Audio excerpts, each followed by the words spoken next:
Your next comic on the stage just featured for the wonderful Dan Alton from Louisville this Monday at one of our sister shows, TGIM Comedy at Maggie Meyer's Irish Pub. I've been working with this guy for fucking years now.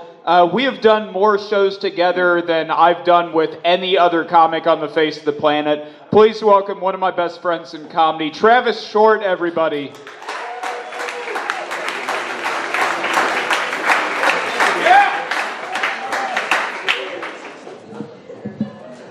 Hello, everyone. It's a new year. I'm doing intermittent fasting. It's a great excuse for day drinking. It's really great. I really like seeing people out in public that wear dragons on their shirts. I love seeing dragon shirt people because I can see them and immediately know what they're all about. Like dragons, I got it. People that wear wolf shirts have the same energy, but there's just a higher chance that they have a gun on them. I'm wearing my big glasses tonight because I like dressing like a hipster. I thought that they would make me look handsome, and I guess they do. But really all it's done is, yeah.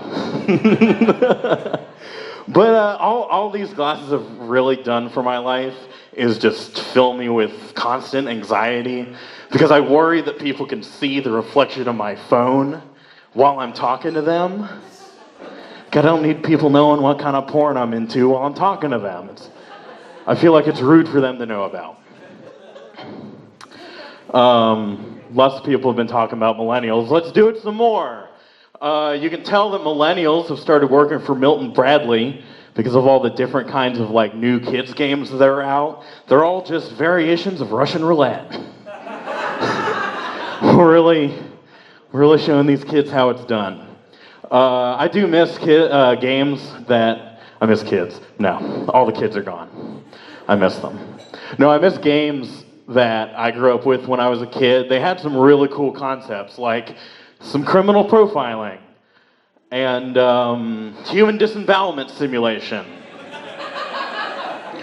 There was a smash hit. It was called Don't Wake Up Your Abusive Stepfather. That one had cool commercials.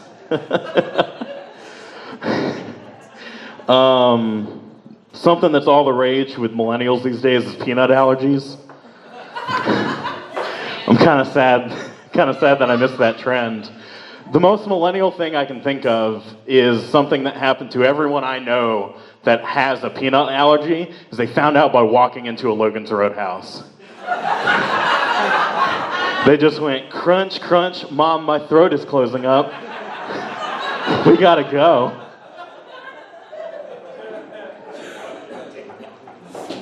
I realized that everyone that I know that has a peanut allergy is like under the age of 40.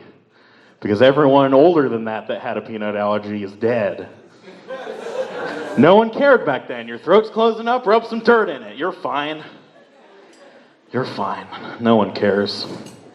I'm half deaf on my mom's side.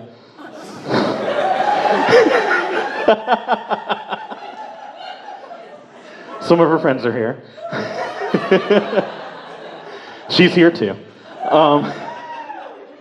No, I'm deaf in one ear, and my parents didn't even know until I was 5 years old, because up until that point they would talk to me, and I would look up at them and turn my good ear towards them, and they just thought that I was like telling them that I was paying attention. I was trying to hear what they were saying. I didn't learn sign language, because who needs a backup plan? I learned a little bit of it a little later in life, like when I was going to school. There's some ASL programs. Learned a little bit of sign language, not a lot of it. I really just know enough sign language to like trick the night shift at a Walmart into thinking I'm deaf.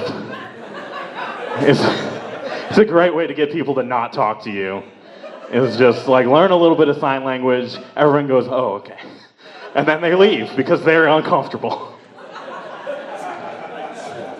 So I was born deaf in one ear, but a lot of people don't realize that. And one time I had this lady, she was trying to talk to me, and I couldn't hear her, and I said, "Oh, I'm sorry, I'm deaf in one ear." And she goes, "Yeah, all that loud music you listen to, you young kid, huh?"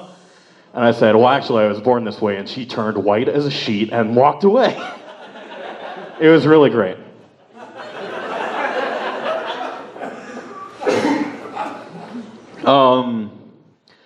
It's a new year, always good time for some introspection. I've learned a lot about myself in the last year. I've learned that I'm an optimist. Not that I think good things are going to happen all the time. I just hope that the Chinese place down the street doesn't give me food poisoning for the third time in a row. That's what I'm working with. I looked deep into my psyche and I understood. I found all of my irrational fears. I didn't conquer them. I'm scared of mirrors. I feel like every mirror is secretly a two-way mirror, and there's a room full of government agents watching everything I do in a bathroom. It's kind of uncomfortable. I always make sure I wash my hands just in case they're watching. You should always wash your hands in the bathroom, though. I'm talking to some people I've seen. Right over there. Anyway. I don't think sex is real. I'll tell you. I think sex has just been the biggest, longest prank the whole world has been playing specifically on me. Yeah, there's porn on the internet, but that's not real. Those are paid actors.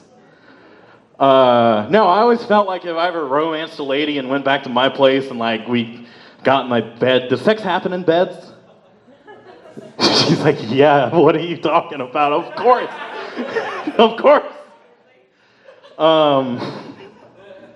We'd get in my bed, and then right before the integral moment, all the walls of my apartment will fall down, and everyone I've ever known will be standing around me with spotlights going, "You can't do that, that's gross, dude." We were joking. Oh my God. We didn't think you would do it. No. Am I a virgin? I don't know. My girlfriend's sitting right behind you. You want to ask her? No, I do have a girlfriend.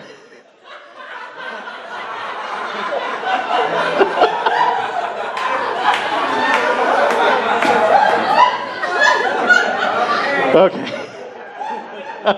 I do have a girlfriend.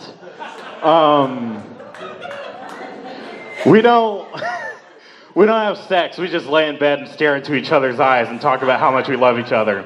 That's what we do. No. This is fun. This table's fun. I love this. This is great. I was dating my girlfriend for 6 months when she finally told me that she could hear me every time I went to the bathroom. And yeah, I was doing it in her dresser at first. But once I finally started using the actual bathroom, she was like, "No, I can still hear that." Because the thing is the bathroom is like an echo chamber. It's just tile and porcelain. It's a big echo chamber for your farts. Everyone, welcome to stand-up comedy. It is people that look exactly like me talking about their farts to strangers. I've made it to what stand-up comedy is. So everyone welcome. Yeah, so she can hear me every time I'm in the bathroom. That's because I really love spicy food. Spicy food for me, it's that thing that really gets me going when I'm emotionally numb. Spicy food to me, it's like a fat version of Hurt by Nine Inch Nails.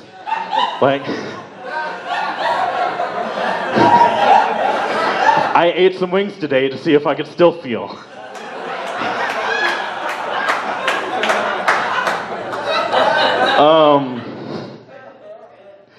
Yeah, but I also have a job that I chop up jalapenos all the time for my job.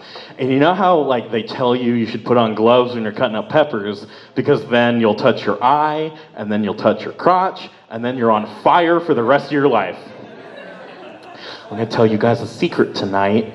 I kind of like that. I kind of like it. I'm into it. I love being a spicy boy. On the inside and out.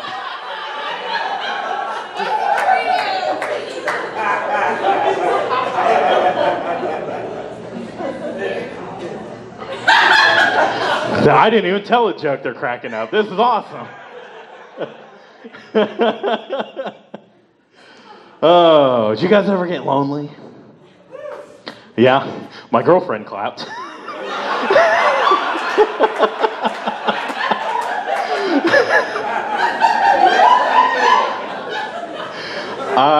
I get lonely sometimes, and whenever I'm feeling kind of lonely, if my girlfriend's like away, I'll go on Craigslist and I'll search the missed connections just to see. This is great. I check the missed connections and I do this thing. I know some of y'all do it too if you've ever looked at it. I try to fit myself into the missed connection. Like I'll read one that goes, June 20 is dated June 27th. I saw you jogging in the park with your friends. And you had tan skin and an athletic physique.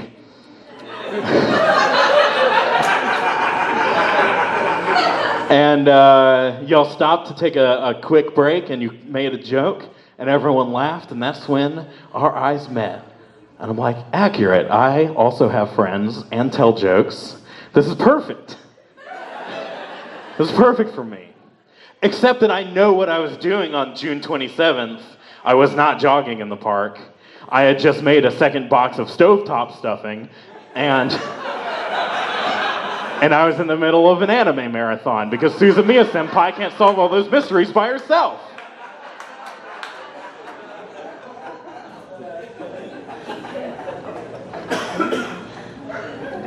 I was goofing on people that wear dragon and wolf shirts earlier, but I'm a fucking nerd too. I'm a big nerd. I'm a nerd, but I don't like other nerds. But I like going to conventions and looking at other nerds. It's a lot of fun.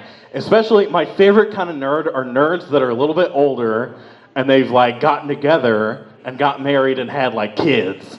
Nerd parents are awesome.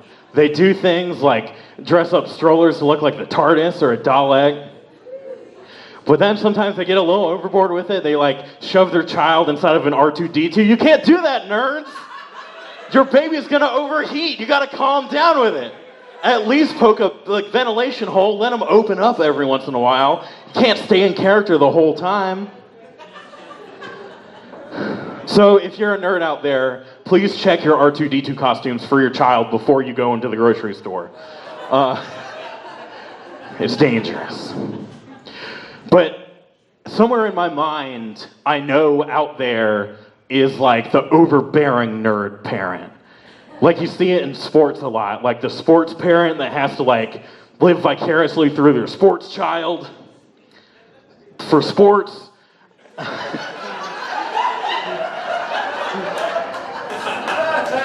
can do it. And that's like you can do it. You can collect every Pokemon card. You can watch all 10 seasons of Dragon Ball Z. You can do it.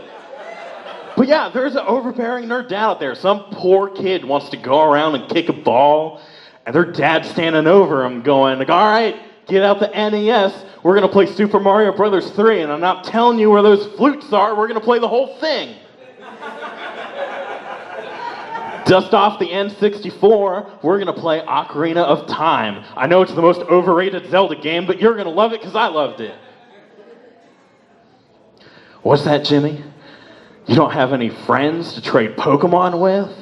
Well, now you know what it was like when I was your age. He exists. I know he's out there. All right, you guys, this has been so much fun. Thank you so much for coming out. There's one more comic after me. Speaking of nerd shit that I do, I'm a host of a podcast called Hey Ass Butt, a supernatural podcast. Yeah, we watched the show Supernatural, and I've got some merch for that in the back. Also, because I'm a spicy boy, I'm selling some spicy pepper jelly. So, see me after the show. Here's your host, Matthew Tate.